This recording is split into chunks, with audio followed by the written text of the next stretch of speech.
4월 1일자, 네, 이제 아시다시피 이제 이 모의고사는 모의고사 풀이만 한정하다가 이제 원래는 이제 이 수업 전에 이걸 어떻게 좀 할까. 기초 수준이면 모의고사를 정리하고 시험 치는 게 제일 좋고요.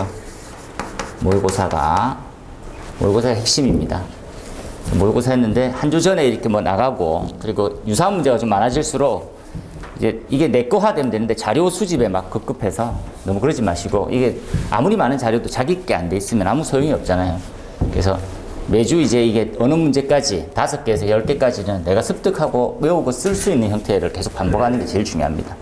이게 뭐 신규 모의고사 나와서 다음에 이거 외워야지는데 한 3, 4년째 계속 모으고 계신 분만 많아요. 예, 그거 한 10년 갑니다. 예, 그런 건 제가 반대고, 일단 급하다, 이게 중요하다라고 하는 거 있으면 바로바로 그걸 갖다가 킵해서 그때 이제 바로 해결하고 계속 유지할 수 있는 그런 걸 좀 유지하는 게 필요하죠. 그래서 플러스해서 이제 이거는 원래는 이런 형태는 아니었는데 점점 이제 가고 있죠. 그래서 법도 자주 바뀌고, 예, 사건 사고도 새로 많이 생기고, 그래서 약간 이제 이슈죠, 이슈. 그죠? 이슈를 좀 정리를 하는 게 좀 좋지 않을까라는 생각을 해둔 거죠. 그래서 지금 이제 개정법 이런 것들이 해서, 모의고사의 짧은 시간을 한 절반 정도를 할애해서 이슈를 먼저 좀 정리하고요. 그 다음에 이제 모의고사. 이슈에서는 뭐 개정법부터 해서 최근에는 이제 쿠팡 화재라든지 크고 작은 화재, 그리고 사건 사망 사고, 최근에는 이제 강릉 화재도 있다, 그죠? 그런 걸로 좀 정리해서, 이런 것들은 이슈 정리에 대한 감을 키우는 거예요. 이제 혼자 공부하는 사람의 가장 큰 단점은 일반적인 책의 단점도 똑같죠. 그러니까 기존에 있는 내용은 그냥 체계적으로 잡고 잘 설명돼 있어요. 그냥 책들이 다 비슷하단 말이지. 근데 최근에 뭐가 반영돼 있고 어떤 방향성으로 흘러가고 있다는지는 반영할 수 있는 책은 없어요, 솔직히. 왜 그러냐면 이 책은 한 번 찍을 때 한 500권에서 1000권을 찍는데 그 책은 다 소진될 때까지는 바꿀 수가 없거든요. 근데 우리는 장점이죠, 어떤 의미에서는. 수시로 계속 바뀌지니까. 그러니까 단점은 계속 바꿔야 된다는 단점. 둘 중에 언젠가는 아마 포기할 것 같은데. 그죠? 예, 책을 포기하든지 이슈를 포기하든지 뭐 이렇게. 그죠? 그래서 그렇게 해서 맞닥뜨려서 가는 게 제일 좋지 않을까 하는 생각이 좀 듭니다. 이번 주 사항은 제가 이걸 좀 준비해 봤네요. 이게 도로터널의 방지 지침이라는 게 오늘 과거에 있었어요. 근데 이게 이제 2021년 12월 2일자로 해서 환기 설비가 추가되고 내용들이 좀 많이 바뀌었습니다. 제가 이제 감히 얘기하건대, 우리 화재 안전 기준보다는 훨씬 내용이 방대하고 그냥 많아요. 화재 안전 기준 정도로 이렇게 보고 있다가 이 방제 터널에 관련되어 있는 지침을 보면 이런 내용도 있네. 이게 특이나 사항이 뭡니까? 정량적 데이터라는 것들을 반영을 잘 해놨어요. 정량. 그러니까 우리가 정량성 평가 있죠.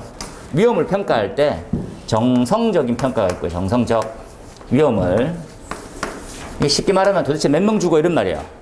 그 사건에 그 문제점이 있을 때 뭐 몇 명 죽냐, 몇 명. 매겨봐. 이런 거지. 근데 정성적인 평가는 그냥 죽어. 몇 명인지 모르겠는데 죽어. 그럼 죽는다. 이런 거고. 정량적인 건, 개념은, 정량적인 건, 야, 그 농도 때는 몇 명 죽어 이런 거지. 그 농도가 되면, 그죠? 몇 명이라고 하는 게 우리 중요하다, 그죠? 몇 명이 죽는지에 대한 데이터가 나와요. 이걸 갖다 우리는 정량이라고 불러요, 정량. 수치적으로 확인되어 있는 약간 이게 절대적인 평가를 얘기하는 거지. 얘는 상대적인 거예요. 그죠? 예, 이게 수치를 알 수가 없어. 그냥 죽을 것 같은데 이런 거죠, 죽을 것 같은데. 안 죽을 수도 있고 죽을 수도 있는 거야. 그러니까 이러한 형태는 점점 없어져 가고 있어, 점점. 그죠? 그러니까 이러한 형태는 데이터가 굉장히 많아지고 있습니다, 점점. 이걸 잘 반영한 형태가 도로터널 지침에 있어요.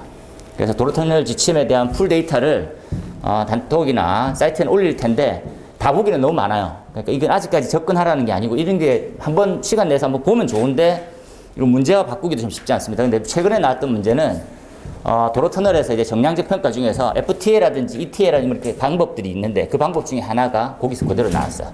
그래서 한번 볼만은 하죠. 55점, 도로터널은 한 55점쯤 되면 한번 보고 가시는 게 나쁘지 않습니다. 전체 흐름도 굉장히 잘 만들어져 있고 그렇거든요. 그렇게 보고. 최근에 바뀌어 있는 것들만 좀 이슈로 한번 잡아봅시다. 어떤 내용이 있었을까요? 이렇게 보면, 보세요. 프린트물 나눠드렸으니까. 이제 과거에는 일반 도로터널에 대한 기준만 있었어요. 일반 도로터널. 도로터널이라는 개념은 이해하죠? 도심지의 터널도 있고, 산속에 있는 터널도 있어요. 터널은 약간 이제 개념을 어떤 식으로 잡으면 좋습니까? 터널 이렇게 얘기하잖아요. 터널. 그러니까 말은 쉬어서 지하구의 터널이다 이렇게 얘기하는데 얘네들 화재 위험성 특성을 보면 그냥 골치 아파요. 뭡니까? 얘는 밀폐와 개방을 동시에 가지고 있어요. 이 말을 이해하십시오. 개방돼 있는 듯 밀폐돼 있어요. 이게 진짜 위험합니다. 그죠? 얘네들은 지하층이 있는데도 뚫려 있는 형태. 그러니까 위험이 생기긴 하고 지하처럼 생겼는데 또 확대도 빠르다 이런 개념이죠. 지하층처럼 화재가 위험한데 확대도 빠른 거야. 그죠? 최근에 이제 창원에 인터넷 유튜브 검색해 보시면 창원에 이제 터널, 그죠? 가다가 이제 위험물, 그죠? 간이 쓰러져 가지고, 간이 개념은 아니고 약간 드럼통 같은 것들이 쓰러져 갖고 불이 나는 거 보면, 와, 진짜 위험하겠구나 생각이 들잖아요. 그래서 밀폐와 개방을 동시에 가지고 있다, 이게 이해하세요. 그죠? 밀폐하고 대한 개념은 우리 지하, 그죠? 지하 관련, 그죠? 우리가 말하고 있는 무창층 같은 개념하고 좀 비슷한 형태로 위험도가 있는데, 개방은 확대돼요, 확대. 인접으로 확대되는 거. 그래서 얘네들은 뭐 수평적인 형태의 공기의 유동이 있는 쪽의 흐름을 따라가면 무조건 죽어요. 무슨 말입니까 하면 이런 개념이죠. 차량이 불이 났어요. 불이 이렇게 났어, 불이. 연기 이렇게 갈 거잖아요. 그죠? 연기 이렇게 가는데 그럼 이렇게 도망갔어, 사람은. 처음에 빠른데, 그죠? 근데 이게 우리 천연제트 흐름처럼 쭉 빨리 나가거든요. 이게 쓰나미처럼 처음에는 뭐 저걸쯤이하고 도망가는데 어느 순간에 이렇게 연기하고 있는 거가 똑같은 거야. 금방 죽는 거지. 그래서 얘네들은 이걸 뚫어가지고 가지 않는 이상은 살 확률이 별로 없습니다, 진짜. 그런 부분들도 고민을 하라는 거지. 근데 지금은 법이 어떻게 바뀌었습니까? 이거 한번 체크할까요? 일반 도로 터널에서, 일반 도로 터널, 소형차 전용이 있더라는 거지. 색깔 너무 야하네. 좀 깨끗한 색깔로 가볼게요. 이렇게 됐네요. 소형차만 통과하는 전용 터널 체크해 둘게요. 추가가 됐어요. 추가는 짜증나. 그렇죠? 그래서 용어에서도 신설되어 있는 것들을 한번 정리해서 보자는 거죠. 자, 그래서 우리가 개념을 잘 못 잡고 있던 본선 터널은 뭐냐, 분기 터널은 뭐냐, 소형차의 정의는 뭘까요? 이렇게, 그죠? 이렇게. 그러니까 승용, 승합, 화물, 특수차 중에 경차와 소형. 자동차 안전관리법에, 자동차 관리법에 나와 있고요. 그리고 소형차 전용 도로라는 게 있네요.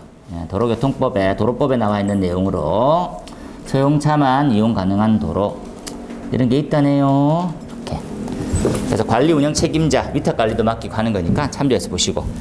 그 다음에 추가된 거 밑에 한번 볼까요? 제가 체크해놓은 부분은 이렇게. 요거 한번 체크할게요. 지금 나와 있는 호스릴. 소형차 전용의 호스릴, 그죠? 이 호스릴은 우리가 옥내 소화전보다는 광경이 좀 더 크다는 걸 알 수가 있습니다. 우리가 뭐 호스릴은 25mm인데 32mm로 되어 있고요. 그리고 방수압력도 이 방수압력을 좀 주의 깊게 보셔야 돼요. 왜 그렇습니까? 옥내 소화전은 호스릴이 방수압력이 동일합니다. 0.17에서 0.7까지의 옥내 소화전 일반 건축물 대상인데 얘는 터널에 있는 옥내 소화전보다는 압력이 좀 낮은 편이에요. 그래서 그 낮는 걸 한번 비교해서 제가 한번 보여드릴게요. 그 다음에 이거 한번 봅시다. 원격 살수 설비. 이를테면 제가 이 개념은 방수총 같이 잡으시면 될 것 같아요. 자, 원격이다, 그죠? 원격. 멀리 떨어져 있는데 모니터링을 보면서 쏘는 거야. 이런 개념으로 보시면 되겠지. 그죠?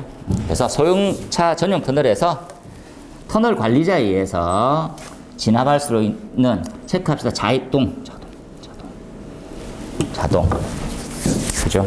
자동 개념이다. 이런 개념을 좀 자동이지는 않는데 반자동이죠. 이를테면 나 모니터 보면서 눌리거나 이렇게 해야 되는, 조정하거나 이렇게 해야 되는 부분은. 그래서 뭘로 구성되어 있는지 체크하고요. 이렇게 구동 제어 장치. 나머지는 다 옥내 소화전 걸 가져가라 이렇게 되어 있습니다. 기기 사양 한번 체크할까요? 압력은 0.35. 터널은 압력 0.35입니다. 한 35m 나간다는 개념을 잡으면 편하죠. 그리고 방수량 190. 그리고 비상전원은 40분이에요. 비상전원도 한번 비교해서 말씀을 좀 드릴게요. 제가 이제 아침에 한번 이렇게 쑥 적어봤는데 이것도 한번 체크해 놓으면 좋을 것 같더라고요. 그 다음에 설계 지침. 어떻게 배치합니까? 이거 중요하게 한번 볼게요. 그래서 이 규모 자체가 좀 약간 슬림하게 돼 있어가지고 시험 내기 딱 좋은 범위 정도의 규모입니다. 그래서 방제 등급 뒤쪽 가서 한번 볼고 2등급이고 연장은 3,000 이상일 때만 그죠? 이걸 우리 최장 터널 뭐 이렇게 부르거든요. 예, 이렇게. 그리고 그 다음에 여기에 있는 수원, 그죠? 예, 그래서 2개소. 손의 용량은 방수 지속 시간, 출동 시간 고려하더라. 뭐 이런 내용들 하고. 다음 페이지 넘어가면 요거 한번 볼게요. 40분. 그리고 원격 제어 노즐이 있네요. 그죠? 노즐 관련되는 설명함이 있고. 자, CCTV 설치됐을 때 연동해라. 네. 그죠? 그리고 요거 한번 체크할게요. 위에. 3번에 2번. 관리자가 방수량 분사 각도를 조정할 수 있을게.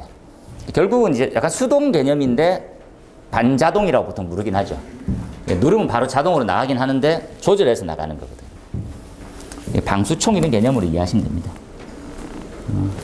대표적으로 이제 인천국제공항에 자진 설비로 설치되어 있어요. 그러니까 이 천장에서 이제 모니터링을 보면서 한 30m 떨어져 있는 곳이면 바로 이제 물 쏘을 수 있는 그런 걸로. 그죠? 나머지는 한번 방수구역에 대피자가 없는 거 확인하고 쏴라. 굉장히 방수압이 세니까 사람 다칠 수도 있다. 그죠? 요거도 한번 추가가 됐거든요. 체크할게요.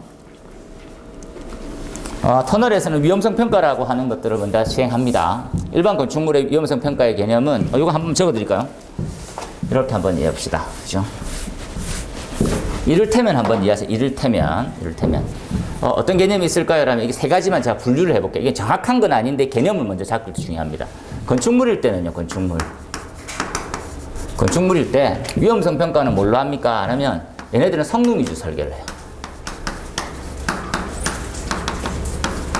이렇게 이해하시면 되고요. 건축물일 땐 다 성능 위주 설계를 해. 터널을 나오면 지금 나와 있는 위험성 평가를 해요.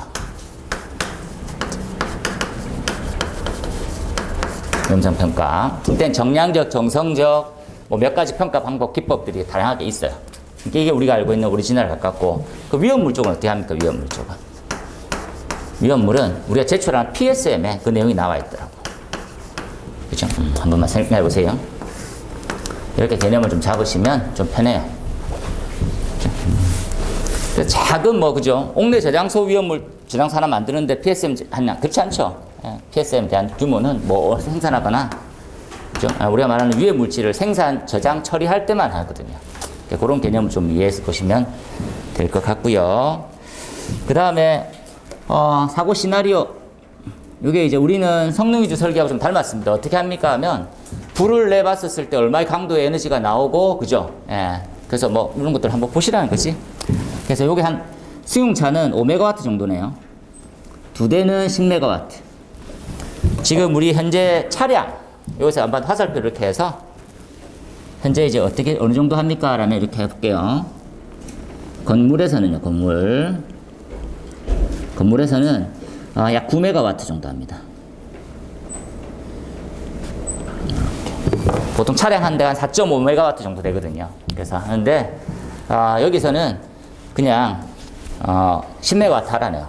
5MW, 10MW. 프린트 가져가십시오. 낮에 하나 빠졌는데. 가져왔어요? 실장님. 뭐라? 가져오세요. 내일 있을 거니까. 뭐 먹고 있구나? 아니구나. 뭐 먹고 있으면 안 돼. 배고파. 이렇게. 뭐 먹고 있으면 안 되지, 그죠? 우리 딱 열심히 공부해서 먹고 있으면 혼낼 거지. 한 프린트가 더 있거든요. 가져가십시오. 자, 소형 버스. 그래서 이 개념을 좀 이해가 좀 더 승용차만 될 줄 알았는데 소형의 버스도 들어가고 트럭도 들어간다라는 것들을 조금 더 이해합시다.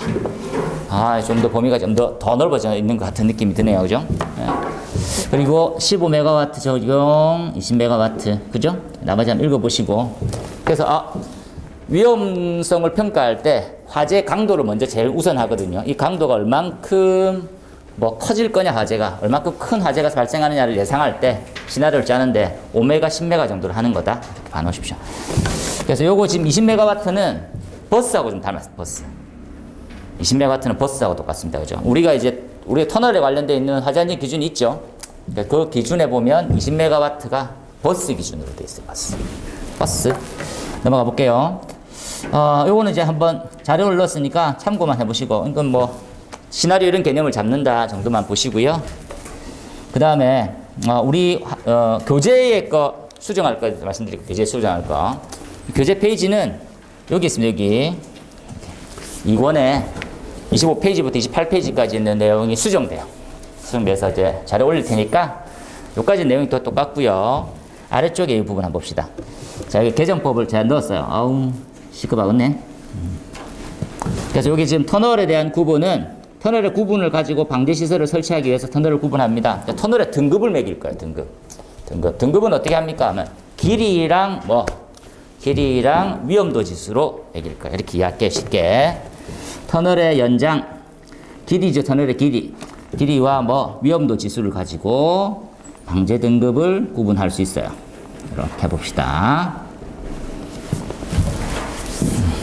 그래서 터널 길이가 얼만큼이냐? 위험도 지수는 데이터들이 쭉 있겠죠? X가 어떻게 만들어지는지 쭉 있을 거예요. 그죠? 그거 보고 하자. 다음 페이지 한번 넘어가 볼까요? 자, 보니까 여기 이제 터널 위험도 지수를 산정하는 방법들이 있습니다. 이렇게. 진짜 어렵죠? 일단 드러나오세요. 우리 기초반은 아예 손댈 필요는 솔직히 없어요. 근데 이런 개념이 있다라는 거 정도만 알고 가시면 좋지. 원래는 여기까지만 있었어요. 일반 도로 터널. 그런데 오른쪽에 생긴 거예요. 이렇게 생겼다. 그러니까 추가가 됐구나. 이렇게 이해하고요. 그리고 파란색으로 적혀 있는, 여러분은 파란색이 지금 아니죠? 아쉽지만. 파란색이 되어 있는 부분을 제가 체크할 테니까 그 부분은 소형차 전원용으로 생긴 거다라고 생각하시면 돼요. 여기 비어있죠? 비어있는 이유는, 얘네들은 소형차에서만 생긴 거구나. 제가 한번 체크해 볼게요. 이렇게. 이 부분이 생긴 거예요. 지금 나와 있는 것은 12만 8천, 이거 12만 8천인데 128로 되어 있네. 컴마를 다시 좀 수정하도록 합시다. 이렇게. 됐죠? 그 다음에 나머지 쭉 보고 가시면, 이런 내용들이 생겼구나 정도 보시고요. 추가로 생긴 거 한번 체크할게요. 이거 부분이 생겼어요. 자, 보세요. 여기. 이렇게 소형 화물이 원래 없었던 내용이 생겨버렸어요. 거기 단위로 뭡니까? 어느 단위요? 지수의 단위는 그냥 단위가 없습니다. 지수입니다, 지수는. 오른쪽에 지수는. 그쵸? 예. 범위? 어느 범위?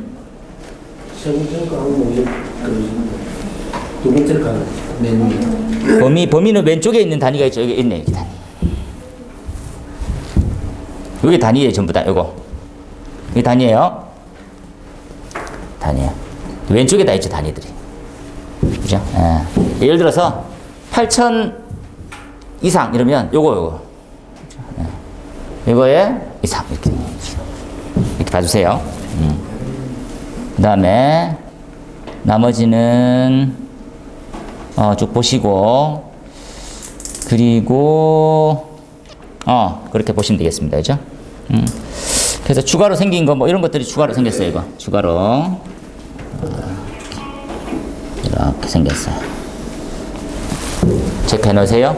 터널 내에서 원래 이제 일반 터널에서는 이게 이제 합류를 하냐 안 하냐 없다 있다로만 했다가 소형차 전용으로 가면서 합류가 분류가 되고 안 되고가 쭉 나눠져 버렸어요. 이건 지금 도로 터널을 위험도를 굉장히 좀 높게 산정하고 있어요. 지금 우리가 진짜. 우리 부산에서는 소방본부에서 터널에 관련되어 있는 위험성으로 세미나 좀 하고, 자, 그때도 자료 한번 나눠드렸었는데, 이렇게 나눠져 있다 보시고요. 넘어가 볼까요? 자, 방제 등급. 이거 모으는 게 진짜 일이거든요. 여러분 좀 어렵지만. 그래서 조금 더 설명을 좀 드릴게요. 일단은 저 앞쪽 페이지에 의해서 방제 등급이 선정됐어요. 방제 등급이 앞쪽 페이지를 통해서 제일 첫 번째 방제 등급이 선정됐습니다. 방제 등급은 총 1등급부터 해서 4등급까지 있다라는 것들 이해하세요. 되겠습니까? 그래서 1등급 또는 4등급까지 적용되는 소방시설이 뭐냐 이렇게 알고 있는 거예요.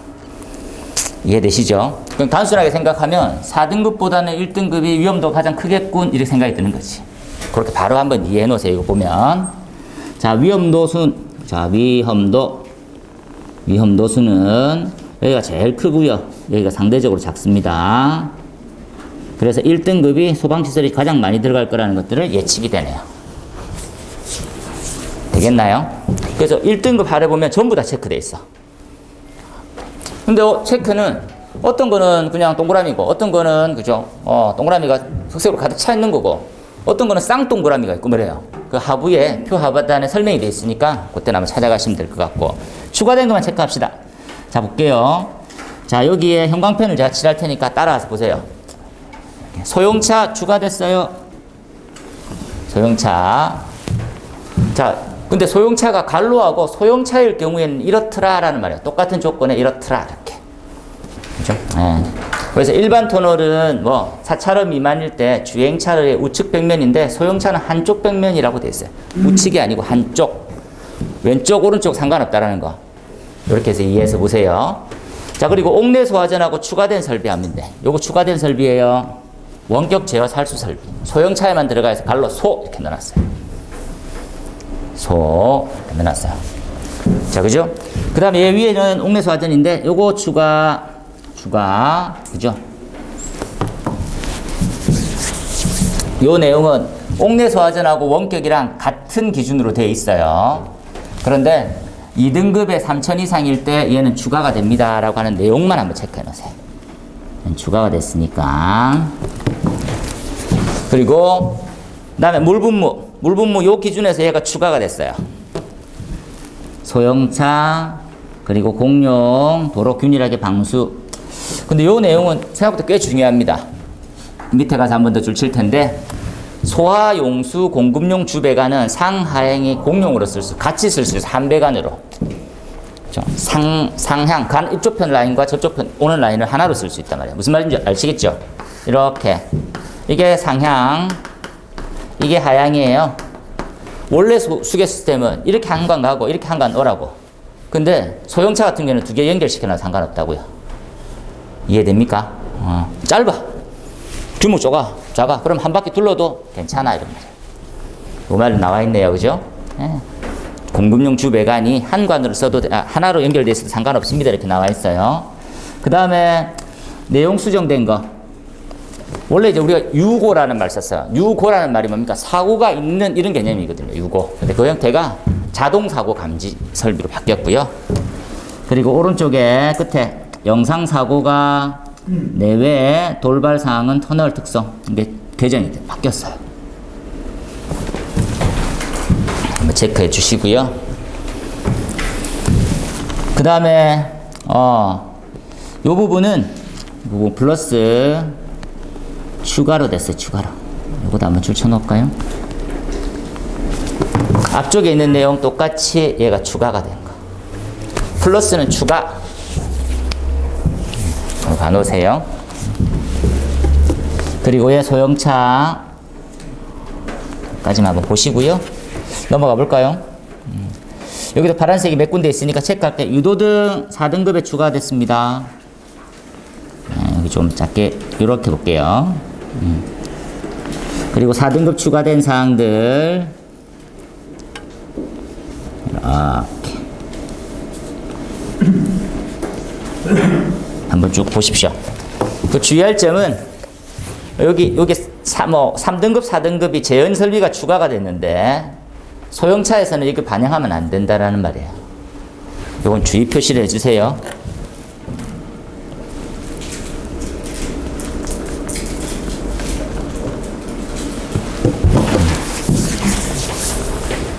그 다음에 나와 있는 요만큼 또 내용이 추가됐고요. 요거 제가 지금 바로 단톡에 올릴 테니까 한번 요 내용 가지고도 좀 보기 힘들더라 그러면 그렇게 바로 보시면 됩니다. 요거 볼게요. 그 다음에 보강 설비 소형차는 안 넣는 거예요. 그 다음에 요거 추가가 된 거 저렇게 한번 봐주세요. 자료도 프린트해 갖고 있는 게 제일 낫거든요. 그 다음에 요까지 하고 넘어가 볼게요. 그 다음에 두 번째 게 시간 좀 부족하지만 한번 하고 넘어가는 게 좋을 것 같아서 순서를 먼저 말씀 좀 드릴게요. 제일 먼저 우리 순서는 이렇게 나눕니다. 뭘로 나누나요? 이렇게 우리가 이렇게 한번 생각해 봅시다. 그죠? 건축물이라는 게 있어. 건축물. 이 건축물을 건축법상에서 어떤 내용이 건축물입니다 나와 있는데 얘네들을 뭐에 맞게 우리 소방에서는 소방시설을 설치해야 되거든요.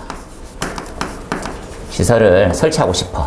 근데 함부로 아무거나 되나? 그렇지 않죠. 그러면 건축물에서 뭐가 지정되면 용도가 지정되고 용도에 따른 규모. 소방에서는 좀 특이하게 수용 인원이라는 내용도 넣어요. 수용 인원을 해서 소방시설을 적용시켜요. 이렇게 이해하세요? 하지만 좀 특이하게 어떤 식으로 화재에 대한 화재에 대한 우리가 말하는 하중, 그렇죠? 화재 하중, 기타 등등 여러 가지를 추가하면 또 소방시설을 적용시킬 수 있어요. 조금 규모를 이해해 볼게요. 이렇게 두 가지를 적용시키는 형태를 성능 위주 설계라 불러요. 성능 위주 설계는 어떤 개념입니까? 용도, 규모, 수용 인원 플러스 화재, 하중, 기타 우리 정량적 평가가 되는 데이터를 가지고 설계하는 거예요. 그러면 위에 거는 어떻게 설계하는 건데요? 얘네들은 그냥 우리가 일반적인 설계다 이렇게 볼게요. 성능과 반대 이런 개념 할게요. 일반은 좀 안 맞고 그냥 소방 설계인데 그냥 일반 설계라고 부를게요. 그냥 일반 설계고 전문 설계인데 그렇게 구분하는 게 아니고 얘 아니면 얘 이런 거죠. 자, 여기서부터 중요한 거. 자, 용도가 나왔어요. 용도가. 규모. 얘네들은 어떤 식으로 산정할까요? 두 가지. 자, 건축에서는요. 건축법. 소방에서는요. 소방법. 이게 두 개가 완벽하게 같으면 이상적이지. 알고 봤더니 그렇지 않다네. 달라. 무슨 말입니까? 용도를 달리 하고 있어요. 신기하게. 똑같은 건축물을 봤는데 건축에서는 이렇게, 소방에서는 이렇게 보는 시각이라고. 이게 대한 불협화음이 끊임없어요, 지금. 뭐 어쩌겠습니까? 뭐 이런 식이지. 시끄럽고 문제가 많아요. 이에 대한 개념을 먼저 조금 이해하는 게 필요해요. 1번. 두 번째는 그러면 건축법 따라갑니까? 소방법 따라갑니까? 그렇지 않다고. 그냥 소방법 따라갈 거예요. 소방법에 맞춰가지고 소방시설을 적용하는 대상물을 특정 소방 대상물이라고 부를 거거든요. 특정 소방 대상물 이렇게 부를 거예요. 특정 소방 대상물에는 뭐가 있을까요? 이렇게 한번 정리하고요. 세 번째, 특정 소방 대상물에 설치하는 소방시설은 뭐가 있을까요? 시설. 그럼 소방시설 면제는 또 어떻게 받을 수 있고요? 면제. 안 해도 되는 경우는 뭐가 있을까요? 이렇게 보는 거지. 같은 말이겠네. 그럼 헷갈리시겠네. 대체제가 뭐가 있냐? 반드시 그것만 설치해야 돼요? 이렇게 따질 거예요. 요 흐름으로 오늘 잠시 이해할 테니까 이건 두고 보세요. 이건 여러분이 소방 쪽에 몸담고 있을 때는 계속 보셔야 될 내용이에요. 그래서 한 4가지, 5가지에 대한 소재로 돼 있으니까 이렇게 한번 접근을 해봅시다. 첫 번째, 이렇게. 이 법은 좀 손대기가 좀 힘들었던 게 다시 한번 말씀드릴게요. 건축법도 개정이 됐어요. 개정되어 있는 범위를 빠르게 한번 줄쳐서 여기 단톡방에 다시 올릴 테니까 보세요. 야, 뭐가 막 추가됐어. 야, 단독주택, 우린 소방에는 안 들어가거든요. 체크해 볼게요. 자, 단독주택, 오늘 소방 쪽 보세요. 소방은 화재 예방 소방시설 설치 유지 관리에 관련 법률의 시행령에 나와 있어요. 별표 2. 이때 이 별표는 스타가 아니랬습니다. 스타. 그죠? 어나더 같은 그런 개념이겠죠. 별도의 표. 그 다음에 이거 보시고, 공동육아 나눔 추가됐네요. 나머지 여기 다중주택에 요거, 그죠? 이런 내용들도 한번 체크해 놓으세요. 필요티로 됐었을 때 설명. 난 이건 좀 필요하다고 봐요. 산정할 때. 우리 소방이 좀 약한 부분이거든요. 건축적 해석을 잘 못해, 우리가. 그래서 건축법을 보면서 해석할 수 있는 능력을 좀 키우는 게 필요해요. 3계층인데 층수를 어떻게 산정할까요? 그래서 보면 됐습니다. 나머지 넘어가 볼게요. 공동주택인데 맨 아래쪽에, 그죠? 넘어가니까 우리 거 먼저 한번 보고 올까요? 우리 거. 자, 아파트 등 주택으로 사용되는 지층이 5층 이상. 중요하단 말이네요. 중요해. 아파트 등 중요해요. 기숙사 중요해요. 아파트 등 기숙사. 다시 얘기합시다. 아파트 등이라는 놈하고 기숙사는 달라요. 잘못되어 있는 시각이 아파트 등은 아파트와 기숙사가 아파트 등이라 부르는 거 아닙니까? 하면 안 돼. 분리되어 있는 거예요. 분리, 먼저 한번 생각하세요. 이렇게 분리되어 있어요. 분리 봐놓으세요. 그죠? 여기에 적용되는 소방시설은 뭐가 있을까요? 생각해보니까, 성능 위주 설계. 설계 대상 고민해 보세요. 그럼 아파트에만 별도로 되는 놈이 있나요? 이렇게 아파트. 이걸 하나 특급 소방 안전관리자. 소방 안전관리자 대상에 들어가는 부분이니까 고민해 보세요. 그 다음에 추가로 합시다. 줄치는 거. 자, 요거 추가된 내용들 뭔지 몰라도 체크해 놓고요. 자, 그 다음에 근생 우리가 많이 추가됐던 거 중요하게 한번 볼까요? 이거 한번 추천합시다. 밑에서 세 번째 줄에 조산후 산후조리원이 있어요. 보이나요? 조산후 산후조리원 우측 하단에 있네, 그죠? 중요하게 보세요. 근생에 들어가져 있네요. 다음 페이지 넘어가 봅시다. 건축법에는 생겼는데 우리한테 안 생겼어요. 줄쳐놓을게요. 건축법에는 전기차 충전소라고 하는 개념을 이제 도입했어요. 우리는 아직까지 못 따라갔습니다. 없어요. 우리는 없어요, 지금. 없네요, 아직까지. 보시고. 나머지는 거의 대부분이, 요 번호에 맞춰가지고 왼쪽에 있는 걸 했는데 서로 다른 것들도 있어요, 이렇게. 뭐, 의약품이 위쪽에 가 있고 뭐 이런 거 있거든요. 그거 크게 중요한 건 아니니까 개념만 좀 잡으세요. 넘어갑니다. 자, 얘 생겼어요. 건축법에서 신규로 들어온 거. 다중이용 시설, 그리고 폐수 전용. 이런 게 생겼구나. 봅시다. 넘어갈게요.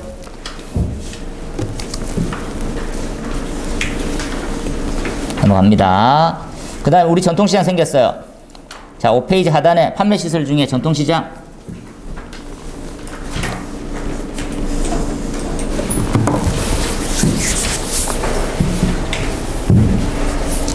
이 용도를 지금 공부해야 되는 가장 큰 이유는 뭡니까 하면 또 다음 시험에 건축 허가 동의 대상물이라고 시험에 나온다는데 거기 다 들어가는 애들이에요. 잊지 마세요. 자, 그 다음에 넘어와서요.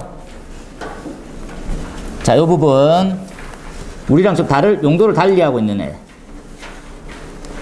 용도 다름. 이렇게만 표기만 해줄게요. 나중에 한번 찾아보고 6페이지에 용도 달라 이렇게. 그 다음 넘어가 볼게요. 이러한 용도들이 있구나. 실제로 노유자 한번 비교해 볼까요, 여러분? 소방이 좀 더 상세히 돼 있을까요? 건축이 상세히 돼 있을까요? 건축이 엄청 상세한 것도 있고 소방이 엄청 상세한 게 있어요. 노유자 시설에 대해서 이런 개념을 잡아요. 건축 한 3-4줄이죠. 소방입니다. 그게 얼마나 담당자들이 미칠 것 같아요. 이게 노유자 맞습니까? 뭐 묻고 이래요. 찾고 전문하시는 분한테 묻고 너무 복잡하게 돼 있어요. 보세요. 그 다음 넘어가 볼게요. 자, 요거 체크만 할게요. 일종 근린 시설법에 나와 있는 요거 한번 구분하자는 거지. 어떤 내용입니까 하면 요런 것들은 뭐 수업 때 한번 잠시 얘기하면 좋은데 시간 잘 안 나서 업무시설 중에 가나 다라 마를 업무시설로 우린 소방에서는 봐요. 하지만 다라 마가 건축에서는 근생으로 들어가져 있어요. 요거를 좀 이해하라고. 이해되지요? 다시 한번 요런 의미로 줄쳐놨어요. 시설법 즉 무슨 말입니까? 소방에서는 업무시설로 넣어놨고요. 건축에서는 근린생활시설로 들어가져 있어요. 이렇게 말도 안 되게 만들어놨어요. 이렇게 해놓으니까 뭐가 문제가 됩니까? 하면 건축에서 설계를 먼저 해서 틀을 짜는데 적용되는 소방시설은 다른 용도로 설계하는 거예요. 이해되죠? 나는 주택처럼 설계해놨어. 건축법상 주택이니까 갖다 댔는데 야, 이건 주택 아니거든. 소방에서는 이게 일반 업무시설처럼 일반 강화되어 있는 거 따라. 그게 무슨 말이야? 이게 충돌되는 것들이 꽤 많아요. 봐놓으세요. 그 다음에 볼까요? 또. 자, 여기 보면 숙박업 신고해야 되는 거다라고 하는 것들. 여기 경미하게 수정됐어요. 법상으로. 일반 숙박과 생활 숙박이 있는데 숙박업으로 신고된 거. 이렇게. 우리는 좀 다르게 보더라고요. 넘어가 봅니다. 나머지는 다들 대동소이해요. 그죠? 그리고 추가합시다. 이렇게. 10페이지에 자동차 관련 전기차 충전소인데 아까 말했던 일종 근린에 해당하지 않는 거가 자동차 관련으로 들어가고요. 나머지는 일종 근린으로 들어간댔어요. 자동차 충전. 우리도 소방에서도 곧 들어올 거예요, 아마. 어느 용도로 할 건지가 고민이 많이 되죠, 지금. 넘어가 봅시다. 나머지는 갖고. 자, 우리는 이렇게 나왔어요. 발전시설에.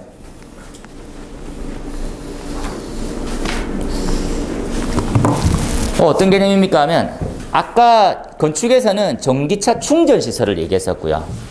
오른쪽은 소방법에서는 발전시설 중에 전기저장시설. 이게 다른 개념이죠, 전혀. 그래서 전기차 관련해서 전기 충전시설 관련 또는 전기 배터리 이런 거 관련해서 크게 한번 구분해 놓으시면 좋을 것 같아요. 전기 저장 20kW 정도 아워의 어떠한 형태네, 그죠? 나머지는 넘어가 볼까요? 이렇게 해서 정리를 쭉 하고요. 특이한 거 체크할게요. 자, 12페이지. 지하구는 소방에만 있어요.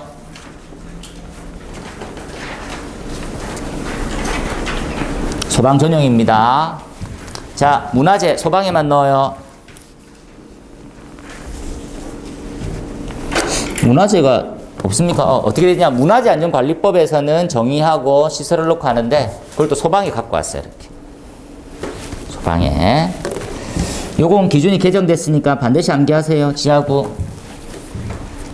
지하구는 개정됐어요. 어떻게 개정됐습니까? 기억을 한번 되살려보면 줄 쳐놓을게요. 전력용 통신용으로 생긴 지하구는 규모에 무관하게 지하구로 봐요. 그 딱 한마디만 생각하고 적어 놓으세요. 그냥. 원래 어떻게 크게 이제 지하구 안에는 넣죠. 뭔가 장비들 주로 뭐 넣습니까? 전기나 통신용, 통신. 지하구가 있어요. 얘는 뭘 넣는데요? 그러면 얘는 전선 넣어요. 전선. 전선이나 배관을 넣어요. 주땡기. 그 다음 가스 냉난방은요. 난방은 얘네들은 배관을 넣죠. 배관. 이런 개념이에요. 근데 얘네들 규모에 제한이 있어요? 없어요? 이렇게. 없어요. 무조건 전기통신에 대한 전선이나 배관이 이루어져 있으면 무조건 지하구로 지정해버려요. 그런데 가스 냉난방은요. 지금처럼 있어.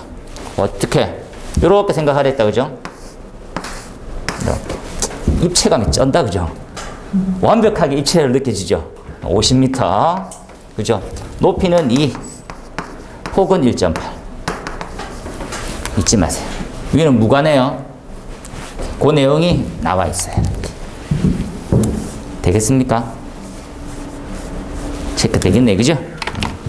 넘어가 봅니다. 그리고 복합 건축물. 저는 복합 건축물 진짜 싫어하는 입장인데, 말만 복합인데 적용은 별로 없어요.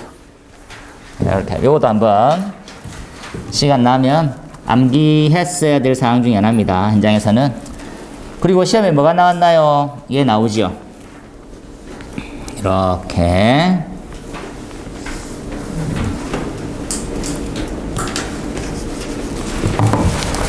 모의고사에 쳤어요, 우리가. 황건물로 볼 거야, 별도 건축물로 볼 거야. 그 내용이에요, 한마디로. 됐네요. 나머지는 넘어가 봅시다. 여기까지 했고요. 그 다음에 적용하는 요거에 대해서 설명을 잠깐 한번 먼저 드릴게요. 이것들은 상세히 뭐 할 건 아니고요. 다시 제일 왼쪽은 설치되는 소방시설에 관련해서 나왔어요. 소화설비에서 소화기구, 자동사장치, 옥내 소화전 순으로 쭉 내려갈 거예요. 그 다음에 소화기구 중에서 종류가 나와 있어요. 소화기, 간이소화용구, 자동확산소화기 이런 것들. 그 밑에는 자동사장치인데 두 개 분리되어 있네요. 분리시킨 이유는 적용하는 대상이 달라요. 그래서 분리해놨습니다. 그래서 요 내용 그대로 이거는 어느 용도 때 설치하는 겁니까?를 보시면 돼요. 그리고 주기사항이라고 해서 이걸 좀 줄일 수 있는데 늘려야 되는데 하는 형태는 이렇게 표시했어요. 노유자 할 때는 2분의 1 이상 설치 가능하다라는 표시로. 그리고 주의할 점은 연면적이면 얼마 이상 이렇게 나왔고요. 연면적에 합계라는 용어가 들어있으면 왼쪽 편에 그냥 놔뒀어요. 읽기가 좀 더 편하게 하기 위해서. 그리고 전부, 해당되는 규모 전부 또는 전층, 해당 층으로 구분되어 있어요. 이쪽 편은. 한번 이해하세요.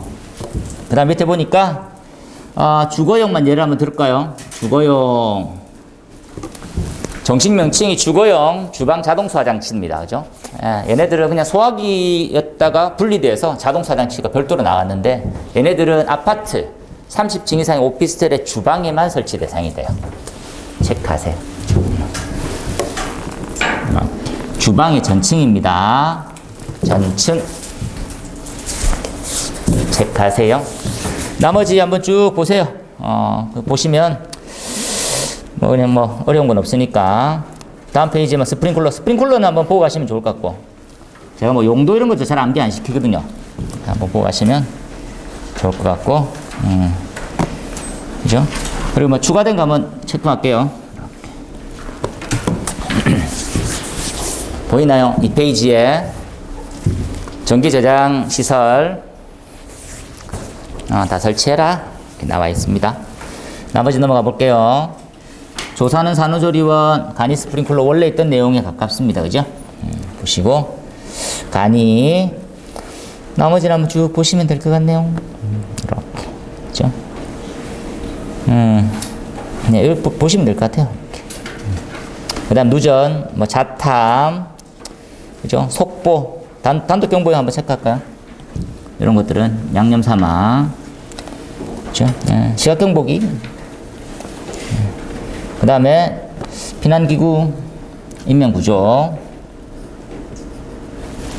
체크하시면 괜찮을 것 같아요. 재현 한번 보고 갈까요? 재현. 나머지는 보시면 되겠어요. 여기까지 이제 이 용도별, 규모별, 수용 인원별 정리. 좀 특이사항이 있었다라는 건 뭐죠? 위에 가서 한번 봅시다. 보니까 이런 말이 나오네요. 뭐가 나오나요? 수용 인원. 잠시 예를 들어 볼까요? 자, 재현설비를 적용하는데, 재현설비. 이 재현설비가 문화 및 집회시설이에요. 문화 및 집회시설. 여기에 무대부가 없어요. 예를 들어서 문화집회시설인데 무대부가 없어. 그럼 난 안 해도 되겠네, 재현인데. 그랬는데 알고 봤더니 영화관이 있는데 영화관의 면적입니까? 따져보니까 수용 인원으로 산정하래요. 추천합시다. 문화집회시설 중에 영화관은 면적이 아닌 수용 인원으로. 그럼 수용 인원이라고 하는 형태는 건축에서는 산정을 잘 안 하고 없죠. 개념이. 이게 위험도를 나타내진 않으니까. 이걸 어떤 식으로 짤까요? 해서 수용 인원 산정에 관련된 표가 있어요. 넘어가 봅니다. 쭉 점프 해볼게요. 이렇게. 0.15조 있죠. 프린트물 다시 다 나눠서 그 다음 페이지 넘어가면 있다. 그죠? 여기에 숙박 그 외에 있는 부분들 있을 거예요. 자, 영화관 찾읍시다. 어디 있나요? 문화집회. 문화집회 중에 바닥 면적을 4.6으로 나누면 수용 인원 산정이 된대요. 이렇게 적습니다. 얘를 아까 봤더니 영화관이 있더래. 영화 상영관이다. 그죠? 영화 상영관이 한 5천 정도 되거든. 5천. 그러면 나누기 4.6 해보세요. 몇 명 나오는지. 몇 명 나옵니까? 5만으로 할까요? 5만? 4.6으로 했습니다. 얼마 나와요? 암산하지 마세요, 제발. 암산 노.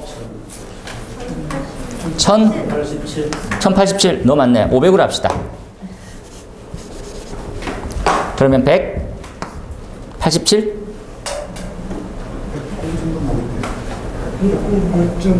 108점? 109 나옵니까?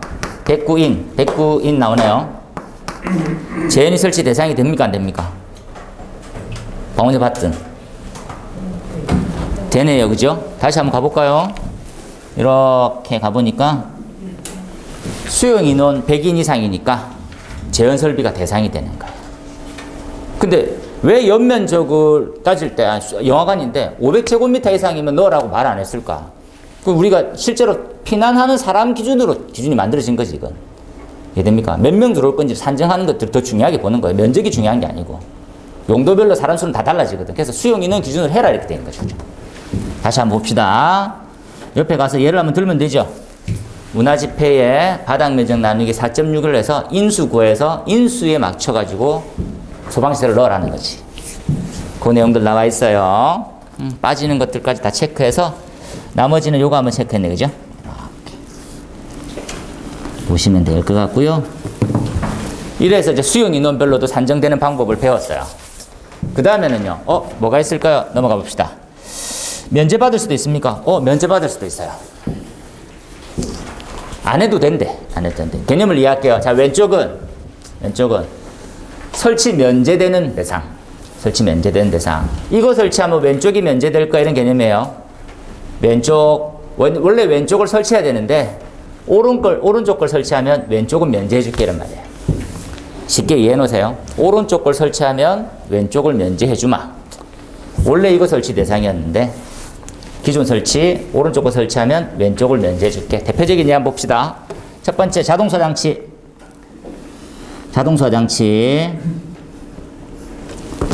자동차 장치 설치되는데, 물분무 등 소화설비 넣었어요. 가스계 소화설비 같은 거 넣었어요. 예를 들어서. 그럼 면제해 주는 거예요. 왜? 가스계 소화설비가 뭐 동등 이상 되니까 괜찮게. 화환기가 뭡니까? 화환기는 밑에다 하나 체크해놨습니다. 여러분. 보시기 좀 힘들 것 같아서. 화환기는 이렇게 정리할게요. 중복된 말이 너무 많은데, 화재 안전 기준에 적합하게 설치된 거. 여기까지 보고. 두 번째 주의할 점이 뭡니까? 요거 한번 체크할게요. 위에. 유효한 범위 있네. 이게 어떤 내용입니까? 이해합시다. 스프링쿨러를 하나 달았는데, 스프링쿨러가 이렇게 물이 쏟아져서 이 범위가 유효한 범위예요. 이 개념 이해됩니까? 스프링쿨러가 설치되어 가지고 유효한 소화 활동이 가능한 범위를 유효한 범위 이내, 이렇게 설치되는 그 범위 이내에서는 괜찮아, 빼줄게 이런 말이죠. 하지만 주의 줄쳐놓읍시다.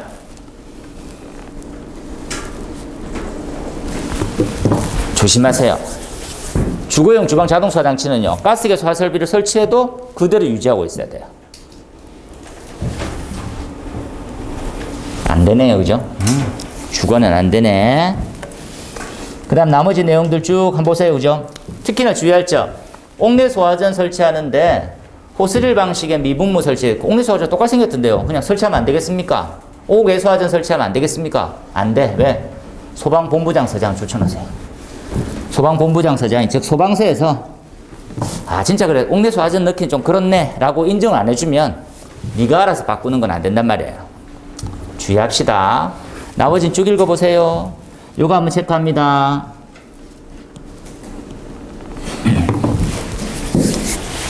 스프링쿨러 설치 대상이에요. 물분무 등 넣었어. 가스계 소화 설비 같은 거 넣었는데 면제받았어요. 쭉. 하지만 뭐만 안 된다고? 전기 저장 시설은 가스계에 우리는 적응성이 없다고 보는 거예요. 이 본래 뜻을 좀 이해하세요. 왜 전기 저장 시설은 안 될까요? 이런 것들이지. 잘 한번 봐놓으세요. 자, 간이보다 더 큰 설비. 괜찮네요. 요거 주의할 점. 같은 기준이지만 어떤 개념입니까? 스프링쿨러, 물분무, 미분무 다 물만 써라 이렇게 적혀 있다. 그죠? 물분무 등이었으면 가스계도 되는데 그런 게 안 돼 있네요. 간이는 스프링쿨러, 물분무, 미분무만. 잊지 말고요. 나머지는 쭉 읽어보세요. 이렇게. 그리고 요 내용도 우리 교재도 약간 수정해놨으니까 참고해서 가놓고요. 읽어볼 필요가 있어서. 그리고 면제 안 되는 것들 주의 표시하고요. 됐습니다. 여기까지 개념은 대체 설비라고 이해하세요. 다른 걸로도 된다고 했었네요. 다른 거. 그거 설치가 안 되는 환경도 있죠. 그 다음 게 나오는 거 뭡니까? 체크합시다. 그 다음에는 안 해도 되는 거예요.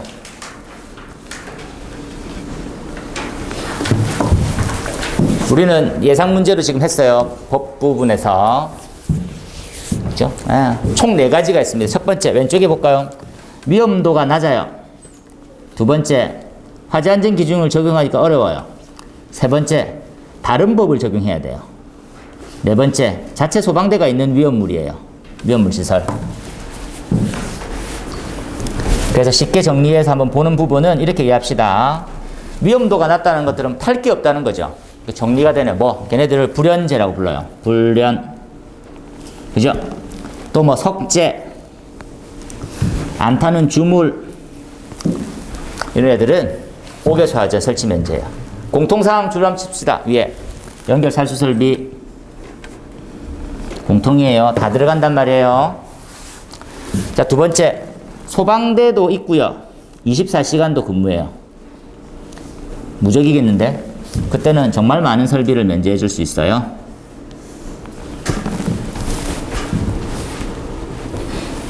그 다음에 화재안전 기준 적용하기 힘든 거예요.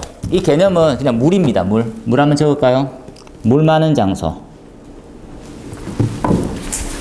물 많은 장소는 안 해도 돼요. 대표적으로 얘기 볼까요? 뭡니까? 폴프 공장.